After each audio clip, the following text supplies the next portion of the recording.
तो कल ही मैंने एक पेशेंट की डिलीवरी की। उनको ट्विन प्रेगनेंसी थी और पहले एक 7 साल की बेटी थी उनको।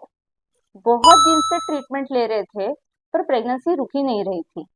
और 7 साल के बाद जब हमारे पास आए तो 2 महीने में ही प्रेग्नेंट हो गए।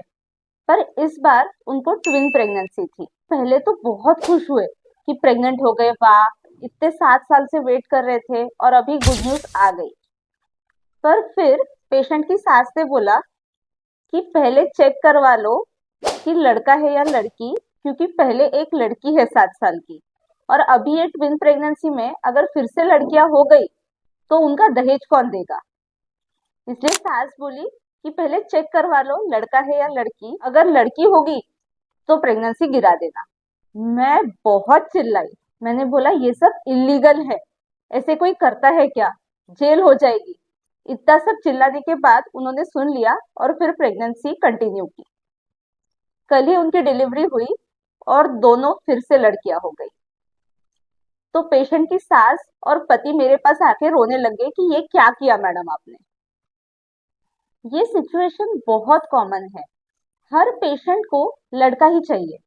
मुझे खुद को ये सोच सोच के बहुत बुरा लगता है कि सबको लड़का चाहिए, किसी को लड़की नहीं चाहिए। पर इसमें उनका भी कुछ गलत नहीं है।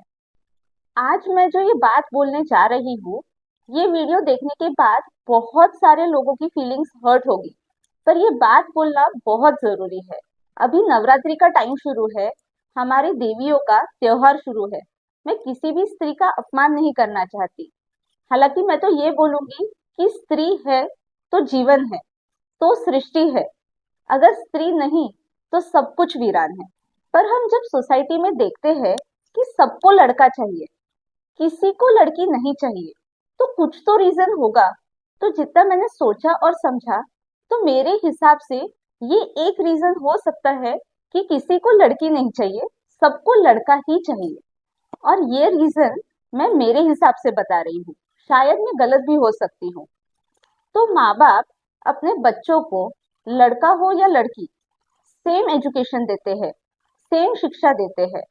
लड़की को पढ़ाते हैं, लिखाते हैं, काबिल बनाते हैं, उसको फाइनेंशियली इंडिपेंडेंट बनाते हैं। वो जॉब भी करती है, फिर उसकी शादी होती है। शादी के बाद वो अपना जॉब कंटिन्यू करती है। पर अब उसकी सैलरी ससुराल वालों के पास जाती है। वो भी ठीक है। पर जब वो प्रेग्नेंट होती है और कुछ काम नहीं कर पाती, वो ससुराल के कुछ फायदे की नहीं रहती है। फिर ऐसी कंडीशन में ससुराल वाले उसको फिर से मायके भेज देते हैं। तो जब डिलीवरी का टाइम आता है तो माँ बाप उसकी डिलीवरी भी करवाते हैं, उसकी डिलीवरी का खर्चा भी करते हैं, उसके सारे काम भी करते हैं, उसके बच्चों को भी संभालते हैं। डिलीवरी के टाइम जब वो नाजुक होती है तो उसको भी संभालते हैं। ये सब होने के बाद जब वो 6 महीने बाद ठीक हो जाती है, बच्चा अच्छे से बड़ा हो जाता है, फिर वो ससुराल चली जाती है। फिर ससुराल में जॉब कंटिन्यू करती है, पैसे ससुराल वालों को देती है, काम ससुराल वालों के करती है, बच्चा भी ससुराल वालों के पास रहता है। ये सब होने के बाद जब दोबारा प्रेग्नेंट होती है तो दोबारा मायके आ जाती है, क्योंकि तब वो ससुराल के कुछ काम की नहीं रहती।